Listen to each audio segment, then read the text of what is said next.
ден. Како си? Добро сум. А како си ти? Добро. Треба ли нешто да ти помогнам? Не те чув добро.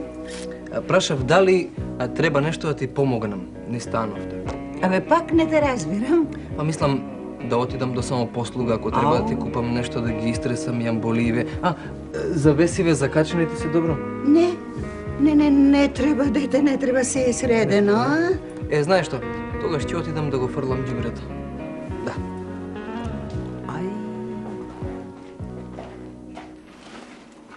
Добар ден, тато, како си? Добар ден, сине, добро. Чао, мајка. Здраво. Стигнав.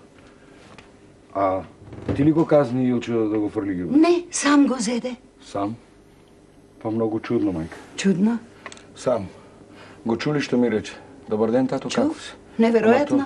Неверојатно, ама тоа не е најневеројатното. Уште поневеројатно е што сите соседи ми велат дека сите нив ги поздравувал така како сте, љубезно, добар ден. Ужас. Соседката Маре во лифтот ме сретне, вели, соседе Баско, тој ваш златен Илчо. Ме сретна кога се враќав од пазар и вака носејќи ни две тешки торби, ми ги зеде од рацете и ми ги однесе дури до дом. И ги однел торбите до дома, не закаснил на училиште, а тоа не е добро, Васко. Не е добро. Здраво, Маја. Маја. Здраво на сите. Го видели некаде долу Илчо? Да, него долу пред лифтот. Што прави? Ги поздравува сите станари и ги пропушта, а тој остана да чека нова тура. Тој ги пропушта пред себе. И ако е најблиску до вратата од лифтот. И не ги турка со лаптовите? Не. Любезно ги поздравува и вели, повелете, влезете. Луѓето ќе откријат дека детето не е токмо. Тоа, мајка, никако не ми влегува в глава. Знаете што? Денес една колешка ми кажува на работа дека се возела со Илчо во ист автобус. Што стори? Па, љубезно ја поздравил и го понудил местото. Тој и отстапил место во автобус? Да. Таа не сакала да седне, а тој упорно инсистира. Вчера да оглувев, ова немаше да го чујам. Грубијан. Грубијан ги малтретира луѓето во автобус. Па добро, таа ако не сакала да седне, значи не ќела да седне. Не знам, баш чудно, не беше такво детето. Не беше. Не беше. Добро, Каде е сега? Каде, да. Што прави, каде е, знаеш ли, Маја? Мајка, се плашам дека ќе направи... Кој го намести креветот на Илчо? Јасне. Самиот тој пред да тргне на училиште. Па не знам што сака тоа дете. Го наместил креветот, ги средил книгите, журналите, облеката, целата соба, целата негова соба е во најдобар ред. Па што сака тоа дете? Добро. Маја. Па зошто сум јас овде, а?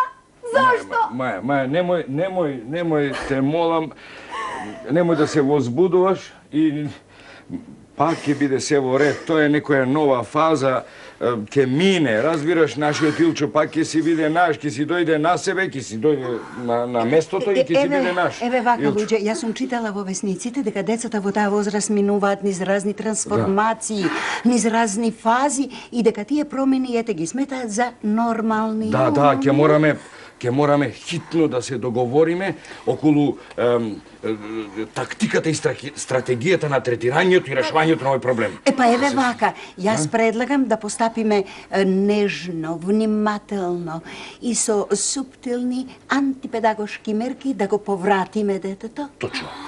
Точно. Знаете што? Да не чуе. Треба полека да се решава тој проблем, зашто тоа не оди преку ноќ. Да. Ќе мораме да изолираме и Тања, и таа да не се зарази од него. Точно, тоа ни е сега најважна и прва грижа. Многу се возбудив. Малку киселинка. Не, киселината моја ќе ми помогне. Тања.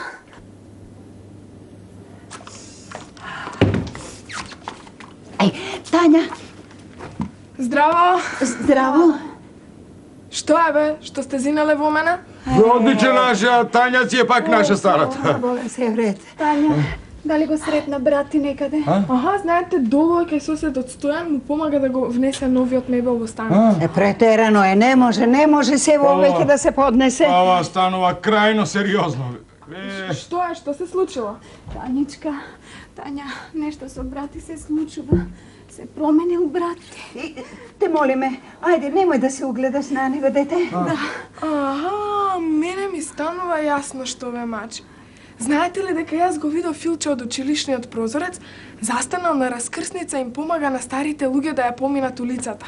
Луѓе, не може ова да се поднесе, дури јапчеќе треба да си земам. Немој, како бе, немој личи бе, матуранти веќе такво нешто да прави, па сите ќе помислат дека ние све луѓето што ги мислат за нас.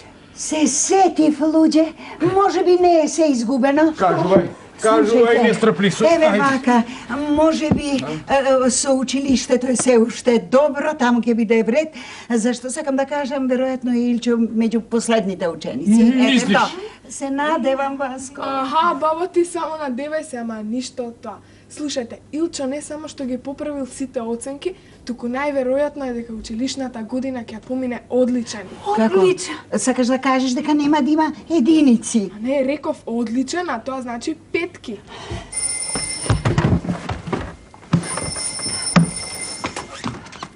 Добре, бе, ајде, јавете се, може некој ќе јави нешто лошо за вас, за Илчо, ајде, ајде. Не, ој. Ајде.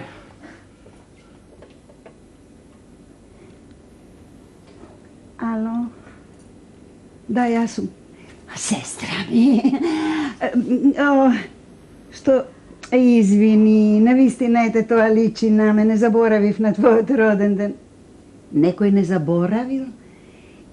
Илчо дошол со цвеќе, катастрофа, ужас. Сакам да кажам, ете, прекрасно дека е сето тоа. Така, до гледање ќе наминам. Луѓе, Илчо тргнал и по роднини.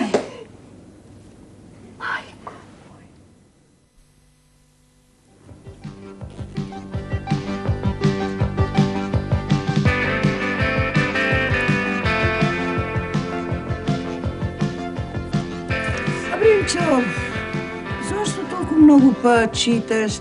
Хајде одмори се малку. Хајде да слушаш музика, а? И то така вака пуштие гласно. Нека ечи целава куќа, нека знаат сите дека имаме новата плоча на Tangerine of Dream. Баба, тоа е стара група. Илча, ајде те молам, однесувај се нормално. Еве, излажи ме за нешто, побарај ми пари, скарај ме за тоа што јадењето не е вкусно. Баба, што ти?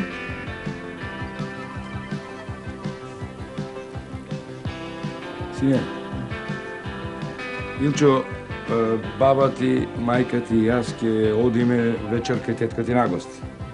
А ти би можел да го собереш твоето друштво и овде да направите една бесна журка, Не грижи се за соседите, јас ќе средам со нив, важи? А? Не можем, крајна година мора да се учи, знаеш. Така.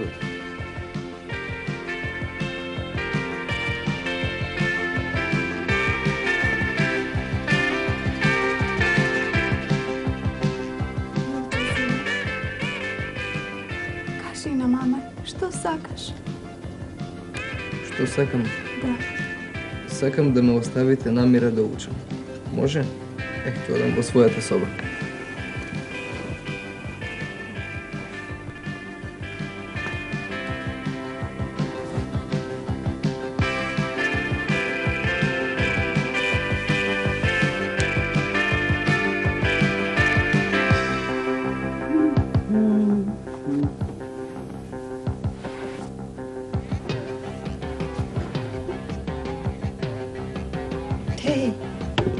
Колку е тивко, мирно. Како значи дека од сега нема да викаме, нема да се караме, нема кого да го казнуваме? Од самата помисла се наежувам. Еле колку е здоле. Вака без акција. Да. Што ќе правиме сега? Колку е тивко, мирно. Па тоа, Prazno. да, тоа мораше еднаш да се случи. Еднаш порано или подоцна. Зошто? Децата порасна. Ne pomislih na to.